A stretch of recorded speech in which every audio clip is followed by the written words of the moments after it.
صل وسلم يا سلام على النبي خير الأنام والآل والصحب الكرام.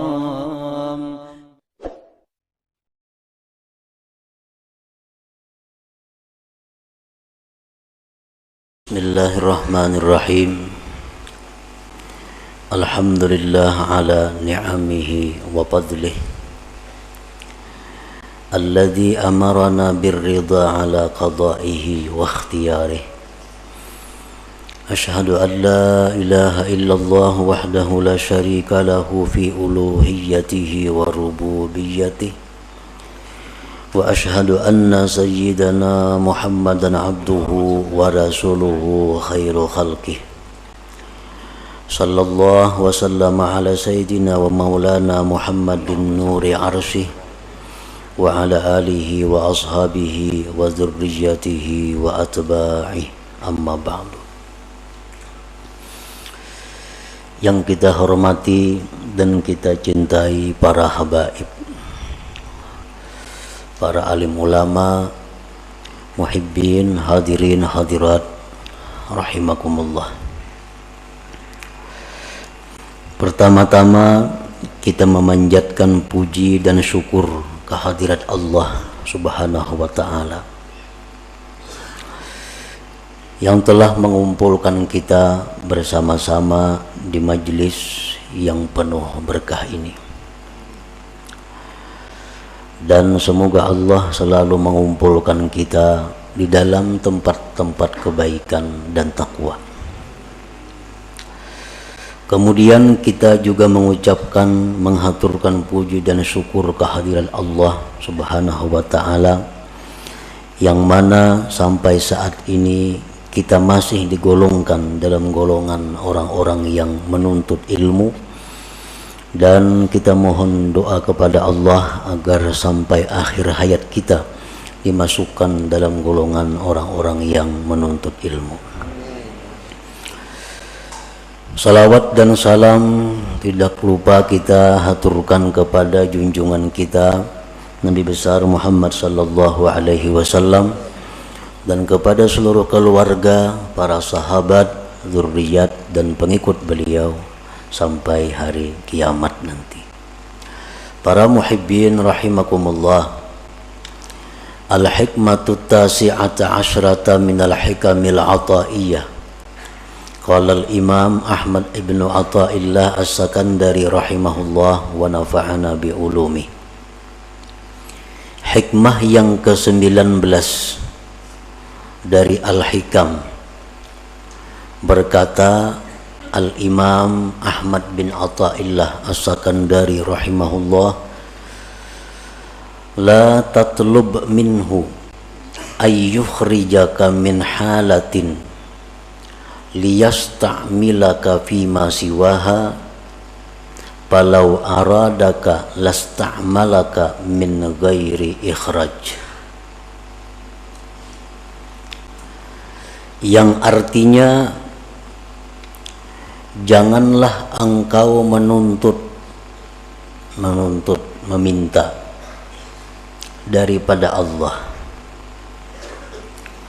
bahwa Dia mengeluarkan engkau dari satu keadaan agar Allah pekerjakan engkau pada keadaan yang lain. Jikalau Allah menghendaki engkau, niscaya Dia pekerjakan engkau tanpa melalui menuntut dikeluarkan. Itulah kurang lebih artinya hikmah yang ke-19 ini. Adapun penjabarannya adalah idza kana al-mar'u ala halatin la tuwafiqu gharadahu la yanbaghi lahu ay yuridal khuruja minha bi nafsihi bi ayyatluba minhu subhanahu ay yukhrijaha minha lianna hadza min at-takhir 'ala Allah subhanahu wa ta'ala bal yanbaghi lahu husnul adab ma'ahu wa itharu muradihi ala ikhtiyarihi. Apabila adalah seorang hamba atas satu keadaan yang mana keadaan itu tidak sesuai dengan yang dimaksudnya. Apabila kita berada pada satu keadaan yang kada sesuai dengan keinginan kita, maka tidaklah patut, tidaklah layak bahwa menghendaki seorang hamba tadi keluar dari keadaan itu dengan dirinya sendiri, dengan bahwa dia menuntut dari Allah bahwa Allah mengeluarkannya dari keadaan itu, karena ini merupakan dikti atas Allah subhanahu wa ta'ala. Bahkan sayogianya semestinya bagi dia berbaik adab beserta Allah dan mengutamakan apa yang dikehendaki Allah atas pilihannya itu sendiri.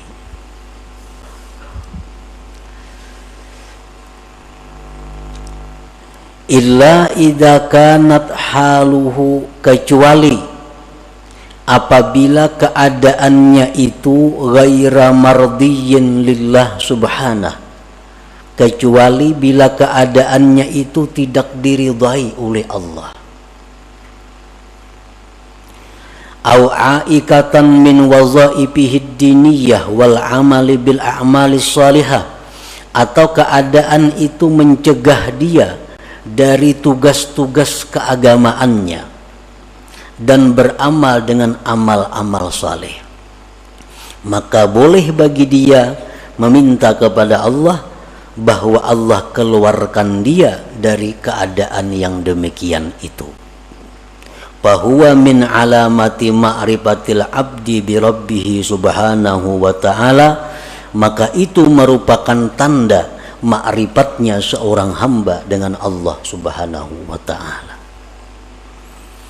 Nah, para muhibbin rahimakumullah, artinya kalau kita berada di suatu kondisi, di suatu keadaan, situasi yang tidak sesuai dengan keinginan kita, maka janganlah kita minta kepada Allah bahwa dipindah dari kondisi keadaan itu kepada keadaan lain. Jangan kita minta kepada Allah bahwa kita ini dipindahkan kepada keadaan yang lain, karena itu namanya adalah mendikti atas Allah. Hendaknya kita menerima keadaan itu dan berbaik adab beserta Allah, dan inilah merupakan pilihan Allah yang dia utamakan daripada pilihannya sendiri. Kecuali bila mana keadaan yang dia alami saat itu keadaan yang tidak diridhai Allah, dia berada dalam situasi yang tidak diridhai Allah, atau di dalam situasi keadaan yang mencegah dia melaksanakan tugas-tugas keagamaan atau beramal amal saleh. Nah, maka boleh baginya minta kepada Allah agar dikeluarkan dari situasi itu kepada keadaan yang lain. Nah, itulah tanda orang yang ma'rifat dengan Allah subhanahu wa ta'ala. Nah, para muhibbin rahimakumullah, secara rinci lagi para ulama menjelaskan, fal arifu billah idza kana a'zab la yatamanna az-zawaj Orang yang sudah kenal dengan Allah itu, apabila dia tidak mempunyai pasangan, baik bujang, duda, janda, dia tidak minta kepada Allah agar diberi jodoh. Ini orang yang arif dengan Allah.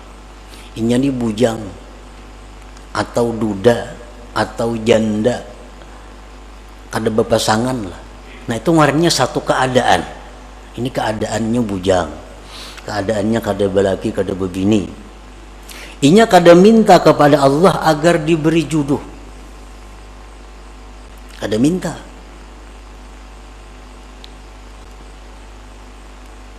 Bahkan dia kelola itu keadaan dengan adab yang baik beserta Allah Subhanahu wa ta'ala.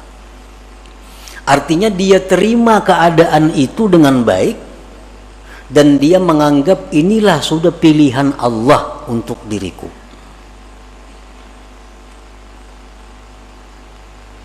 Nah, kecuali keadaan itu, keadaan membujang atau kada berpasangan tadi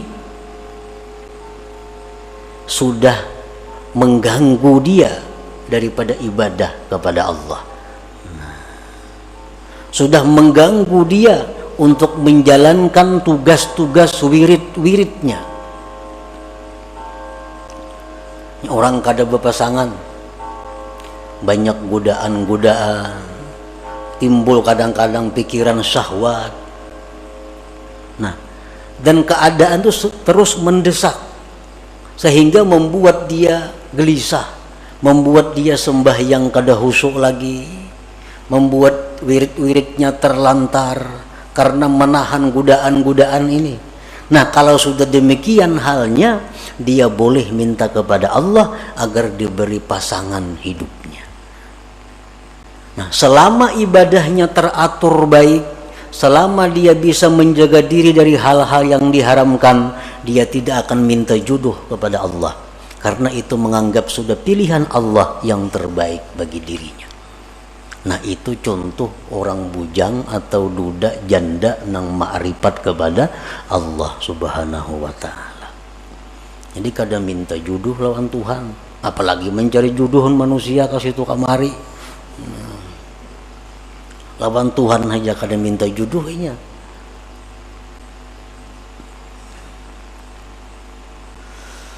Wa idza kana faqiran la yatamanna al-ghina. Apabila dia dalam keadaan fakir. Nah, ini orang yang arif dengan Allah. Dia fakir. Dia kada akan minta kepada Allah kekayaan. Dia terima kefakiran itu dengan ridha, dan dia anggap inilah pilihan Allah untukku yang terbaik, aku menjadi orang fakir.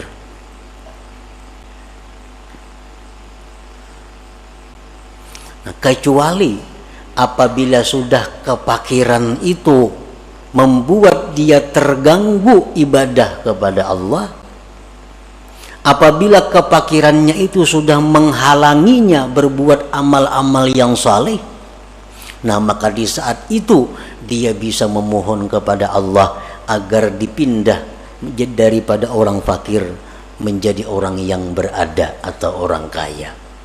Nah, ini sudah fakirnya sudah sulit nih, sudah kada bisa lagi beribadah kepada Allah. Nah, sudah kada kawal lagi melaksanakan wirid-wiridnya, sudah kada bisa lagi menuntut ilmu karena kada berduit. Menuntut ilmu perlu duit.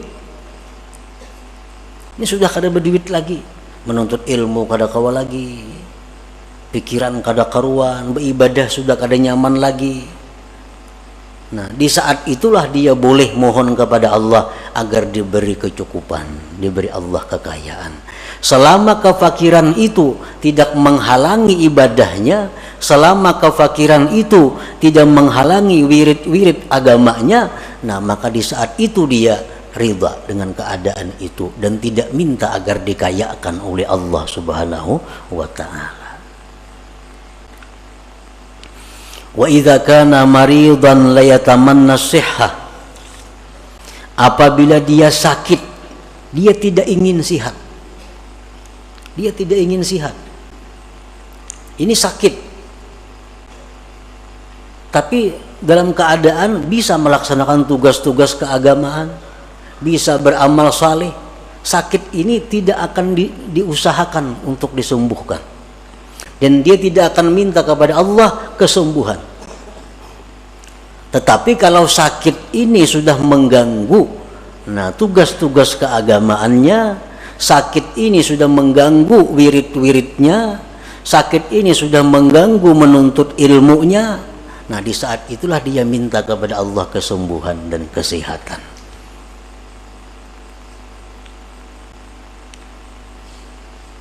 Nah demikian antara lain contoh-contohnya.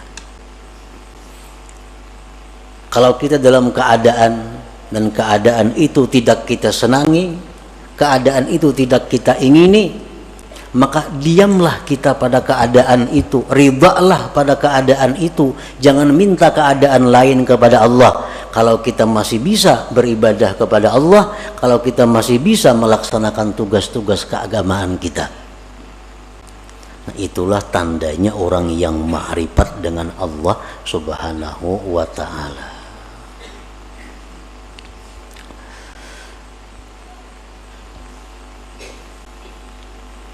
Wa idza kana mutazawwijan la yatamanna al-firaq.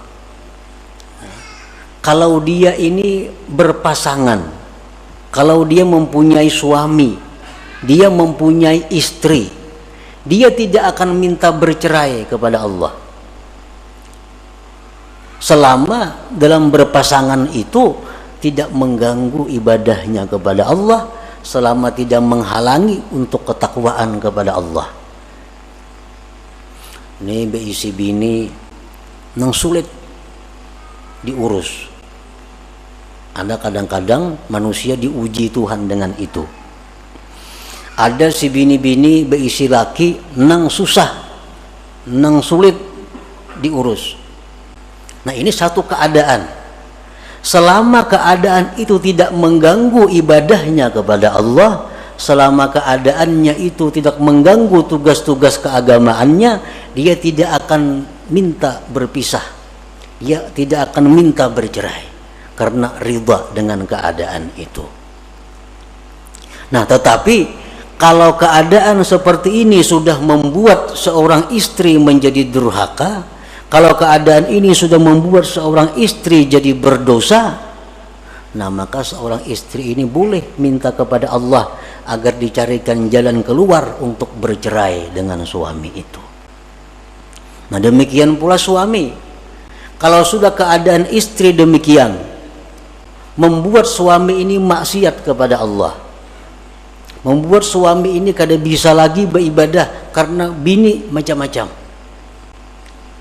Nah di saat itulah suami minta kepada Allah diberi jalan keluar agar bisa bercerai dengan pasangan ini. Nah, para muhibbin rahimakumullah, karena tidak sedikit seorang istri gara-gara suami dia menjadi maksiat kepada Allah, dan tidak sedikit seorang suami gara-gara istri jadi maksiat kepada Allah. Dan ini sudah terjadi sejak zaman Rasulullah Sallallahu Alaihi Wasallam. Ada salah seorang sahabat yang begitu hendak mati kada bisa mengucap la ilaha illallah. Kenapa sebabnya? Oh ternyata si sahabat Nabi ini seringkali menyakiti hati ibunya gara-gara mengutamakan istrinya. Nah ini istri yang membawa maksiat kepada Allah. Kalau kita sudah punya istri macam ini, hendak berbuat baik lawan ibu bapak, sarik. Nah, hendak memberi kuitan, sarik. Nah ini membuat maksiat. Padahal kedudukan orang tua kita lebih utama daripada istri. Untuk seorang laki-laki, untuk seorang laki-laki kedudukan orang tua lebih utama daripada istri. Kalau istri menghalangi demikian, berarti ini istri membawa maksiat. Nah di saat itulah dia minta kepada Allah agar diberi jalan keluar untuk meninggalkan istri itu. Nah demikian pula istri. Ini suami menyuruh ikam pakai pakaian ini, pakaian yang dilarang agama. Kada dituruti sari laki ini. Ikam mustika ini, ikam mustika itu. Perintah-perintah laki ini bertentangan lawan agama. Nah berarti ini istri dalam keadaan yang tidak diridai Allah. Kenapa? Karena menuruti laki jadi maksiat lawan Tuhan. Kadang menuruti sarik na laki. Nah di saat itu seorang istri boleh minta kepada Allah agar diberi jalan keluar berpisah dengan suami itu. Nah para muhibbin rahimakumullah. Jadi pal akil ya'rif anna gharada khalqihi ala ibadatu wal ma'rifah kama qala Allah ta'ala wa ma khalaqtul jinna wal insa illa liya'budun fa ayyu syai'in ya'uqul ibadah wal ma'rifah yatlubu minallahi ta'ala ay yukhrijahu minhu wa ma la fala. Orang yang berakal dia mengetahui bahwa tujuan diciptakannya dia itu untuk ibadah. Orang yang berakal itu mengetahui bahwa tujuan Allah menciptakan dirinya itu untuk mengabdi kepada Allah. Allah berfirman, tidak aku ciptakan jin dan manusia melainkan untuk menyembah, mengabdi, beribadah kepadaku.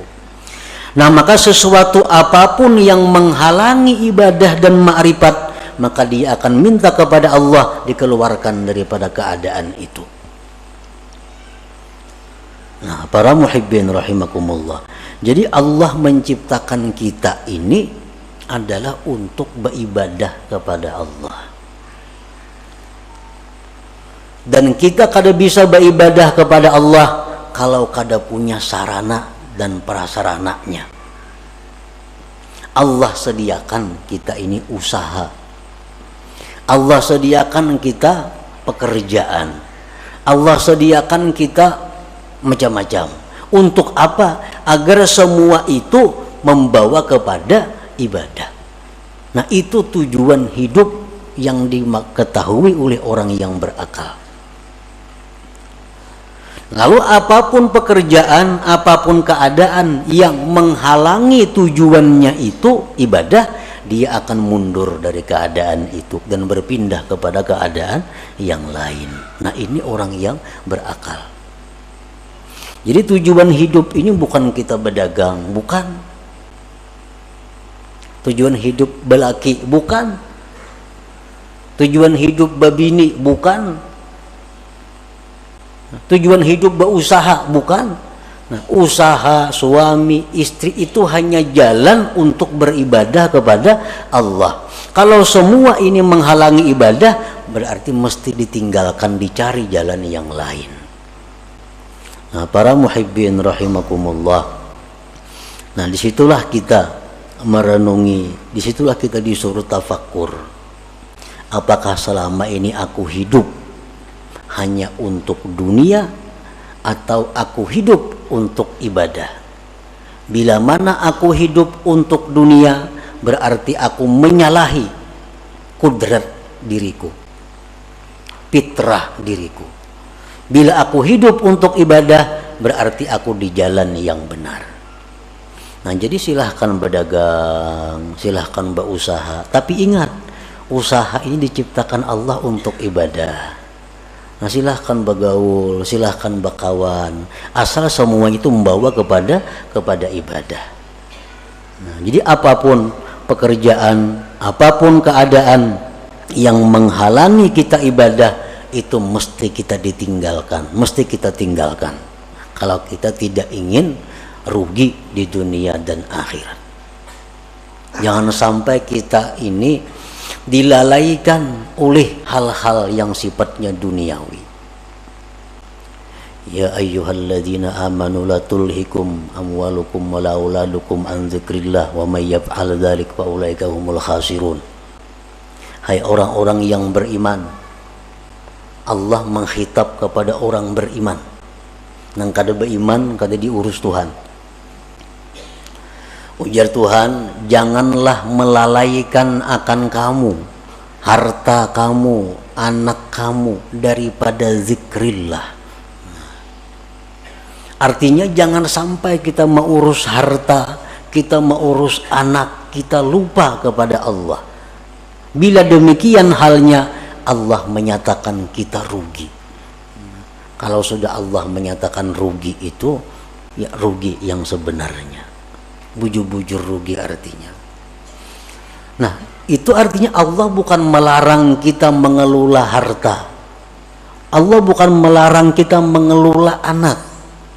Tetapi yang dilarang Allah, jangan sampai itu melalaikan kita daripada zikrillah, daripada mengingat Allah. Karena mengurus harta kada tersembahyang, karena mengurus harta sembahyang taqadha, karena mengurus harta kada tersembahyang sunat, karena mengurus harta kada tersembahyang tahajud, karena mengurus harta kada sempat menuntut ilmu. Nah, ini yang dikatakan rugi, ujar Tuhan. Ayo urus harta, 10 bisi perusahaan, Allah kada melarang. Tapi sembahyangnya aktif, wiridnya tabaja, menuntut ilmunya jalan.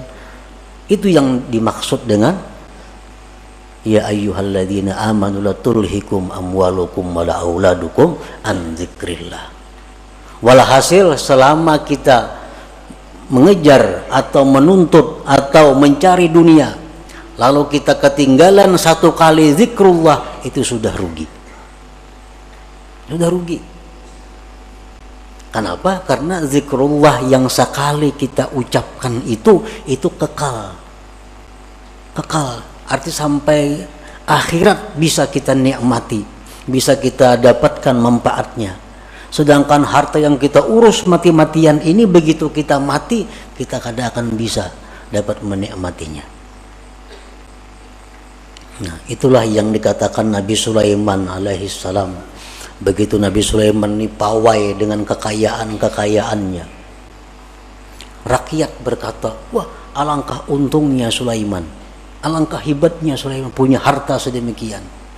Sulaiman berkata, wahai rakyat, satu kalimat yang kamu ucapkan subhanallah lebih berharga dari semua yang kumiliki ini.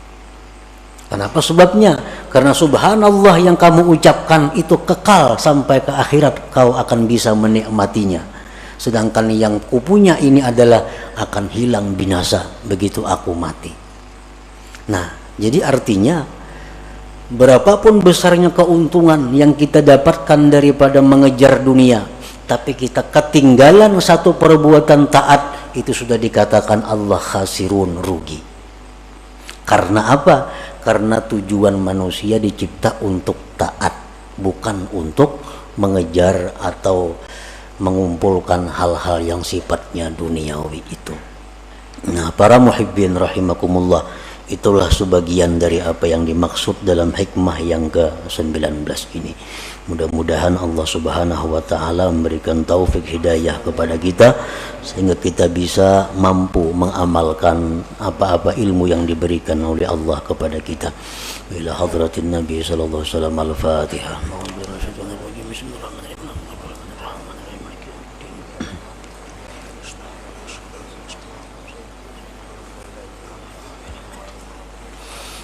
Ya Allah biha, ya Allah biha, ya Allah bihusnil khatimah, ya Allah biha, ya Allah biha, ya Allah bihusnil khatimah, ya Allah biha, ya Allah biha, ya Allah bihusnil khatim.